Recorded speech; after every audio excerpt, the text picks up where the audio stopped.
E agora tem um branco aqui que eu não acho. Deve ser na Fundação de Samaria.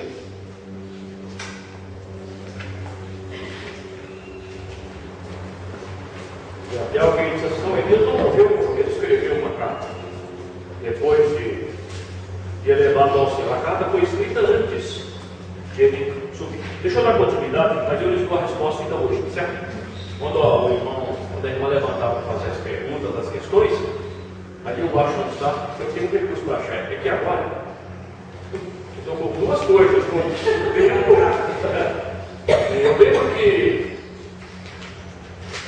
acho, vou achar que eu estudei Fisionotas, é a Epístola de Gênesis. Deixa eu dar continuidade. Eu disse aos irmãos para ler 19 e 20 de 1 Samuel. Quem está com isso? 1 Samuel, capítulo 19, verso 20. Então enviou Saul mensageiros para trazerem a Davi, os quais viram uma congregação de profetas profetizando, onde estava Samuel, que presidia sobre eles, e o Espírito de Deus veio sobre os mensageiros de Saul, e também eles profetizaram. Amém. Era o capítulo 19, verso 20.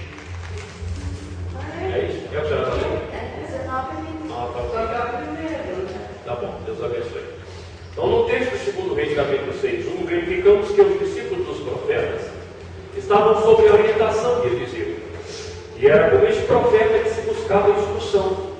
Eliseu não era apenas um homem com dons sobrenaturais, capaz de prever o futuro ou operar grandes milagres, mas também um profeta que possuía uma missão pedagógica, ou seja, a missão de ensinar. E você sabe que por falta de ensino o povo de Deus foi destruído. Vamos observar aí, acompanhe comigo aqui bem rápido. Oséias capítulo 4, verso 6. Eles estavam no norte, no reino do norte, e eles foram destruídos por faltar instrução, por faltar a missão pedagógica. Oséias capítulo 4, verso 6. Quem achou? Não, eu vou ler. O meu povo foi destruído porque lhe faltou o conhecimento. Porque tu rejeitaste o conhecimento, também eu te rejeitarei, para que não sejas mais sacerdote diante de mim. Visto que esqueceste da lei do teu Deus, também eu me esquecerei de teus filhos. Veja que Deus, ele sempre chamou a atenção, porque cabia um sacerdote instruído. E através de Zacarias, Malaquias, não marquei também esse texto, Deus fala que Arão foi fiel, foi de fato um sacerdote ensinador. Deixa eu ver se eu acho. Capítulo 2 de Malaquias, verso 5 diz: o meu conservo com ele, falando de Levi, no livro da tribo de Levi, foi de vida e de paz, e eu as dei para que temesse, e me temeu e assombrou-se por causa do meu nome.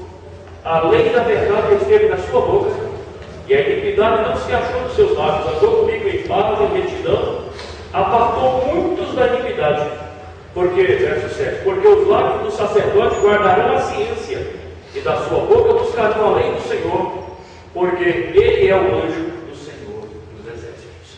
Então cabia aos sacerdotes, e por extensão aos levitas. O tempo apertou e eu não vou ter tempo de chegar onde eu queria chegar em Êxodo, mostrando aos irmãos que Êxodo tinha um grupo de levitas, cumpriram fielmente isso, buscando conhecer a lei do Senhor. E hoje, irmãos, há uma crítica tremenda.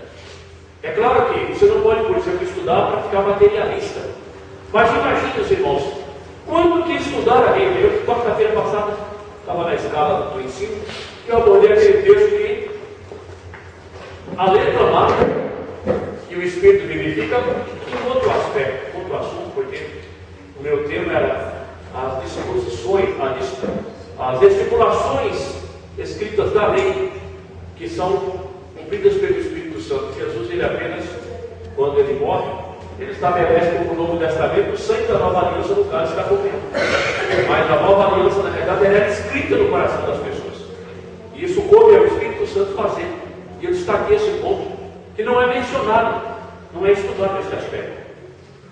Mas essa história de que a letra mata, se você lê a Bíblia, faz mal, isso não é de Deus. Isso não vem de Deus. A pessoa não pode ter um estudo formal, sabe? Por exemplo, quer ver quando o estudo vai prejudicar? Quando você não é um crente pentecostal.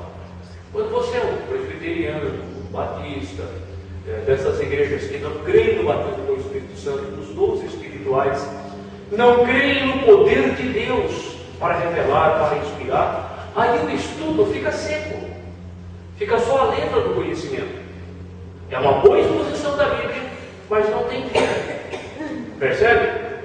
Mas imagine, você ter a graça de Deus, ter inspiração para pregar e não ter conteúdo para pregar. Já pensou? Ficar na frente, glória a Deus, aleluia, pulo e sapatilha, sabe? Mas e abre a Bíblia e não sai nada. Quando o Filho de Deus quis examinar as Escrituras, porque cuidais ter delas a vida eterna, e são elas que ninguém testifica. E sabe o que é examinar? É diacrino. Crino é julgar, examinar, investigar. E dia é um prefixo. É examinar completamente, é analisar todas as Escrituras. Verificar tudo que a Bíblia tem. Pontos fáceis, pontos difíceis. Não é ficar só nos Salmos que é fácil. É fácil pregar nos Salmos. Não é. Não tem muito o que explicar. É um inário. O senhor deve árvore, quem consegue pregar na árvore? É um inário. E a pessoa, a gente pegar a harpa aqui, equipamento, a harpa para pregar? Porque Deus não fala pelos cânticos. Eu estou cansado de ficar ouvindo. Deus já falou conosco pelos Deus. Não fala pelo cântico. Isso é papo furado. Isso é conversa de quem não tem. Sabe? O tempo para ler, ou tem ojeriza da Bíblia. Deus fala pela sua palavra, pelo seu Espírito, através de uma pessoa. Por cânticos não. Cânticos é uma forma de sacrifício que nós nos oferecemos a Deus. Não é nem para nós. A palavra é para nós. Então você canta, a gente ficar, sabe, com o ouvido cheio de tanta letra, tanto ritmo desencontrado um do outro, depois sobra 15 minutos para as palavras, porque a pessoa não lê a Bíblia em casa. Não tem como pregar mais que 15 minutos mesmo.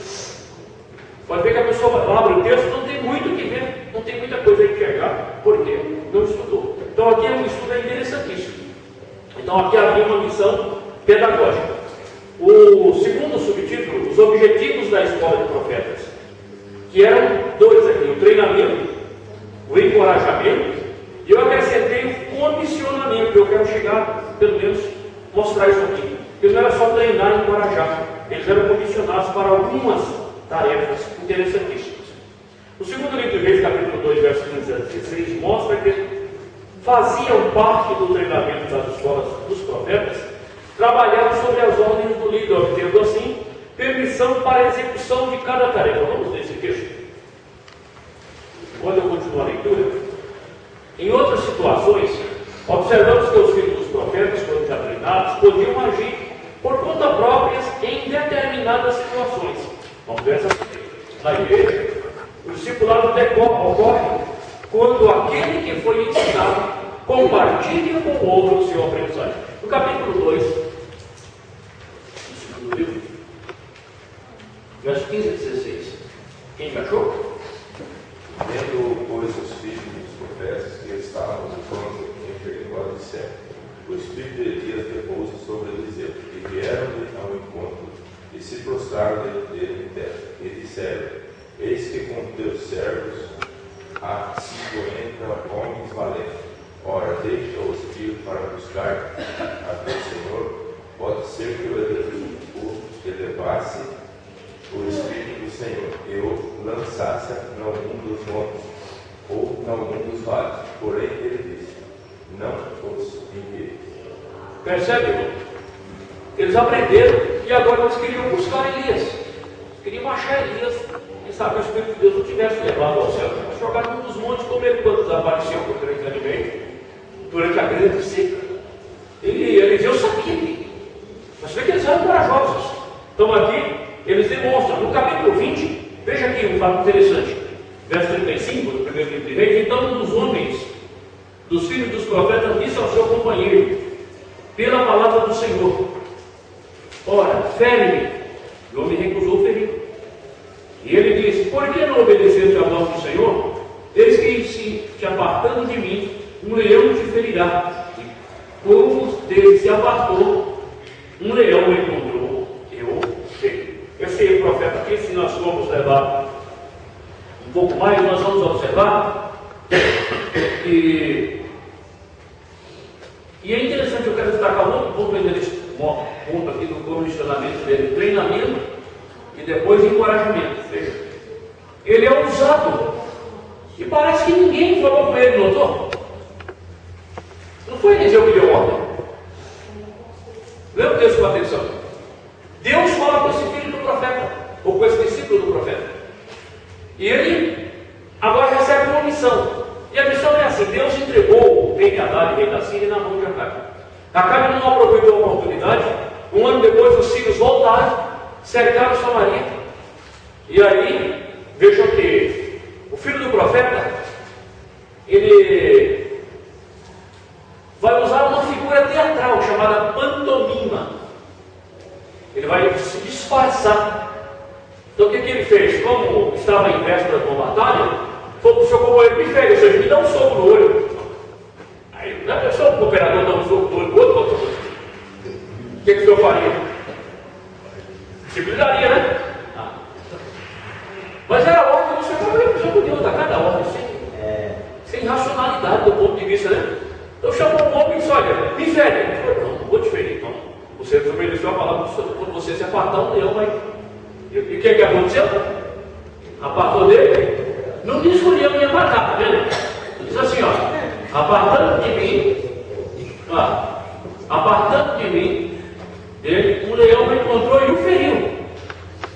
Não disse que matou. Você não quis cumprir a ordem de Deus dando um soco no olho do profeta. Um leão vai te ferir, o leão deu uma patada naquele outro lá e feriu o feio. Mas ele encontra um outro que desfere, e aquele feriu, vulnerando. E foi o profeta que pôs-se no rei durante o caminho, disfarçou-se com cinza sobre os olhos. Esse disfarçar com cinza é uma figura chamada pantomima. Tá? Pantomima. É uma figura que ela normalmente ela disfarça. E aí o profeta ele tem, irmãos, uma parábola, uma história, uma alegoria, uma fábula para contar para o rei. Eles disseram: entregaram um homem e disseram que a minha vida seria por a dele se ele escapasse, então eu teria que pagar o talento de prata. Eles foram culpados de uma coisa e de outra, e de repente um sumiu. E o rei de Israel, sem que ser dinheiro, ele falou: você declarou sua sentença, o homem tirou o disfarce. Aí ele conheceu o mesmo filho de profeta. E aí ele deu uma sentença e o Acabe vai morrer. Naquela batalha, um homem na sua simplicidade quer seu arco. E uma flecha atinge entre as fivelas e o Acabe morre para cumprir a palavra. E o seu sangue no carro vai ser lambido pelos cães para cumprir igual quando mataram a Nabote. É interessante observar que o treinamento aqui dava não só encorajamento, mas também comissionamento. Veja agora, encorajamento, que é o segundo tópico.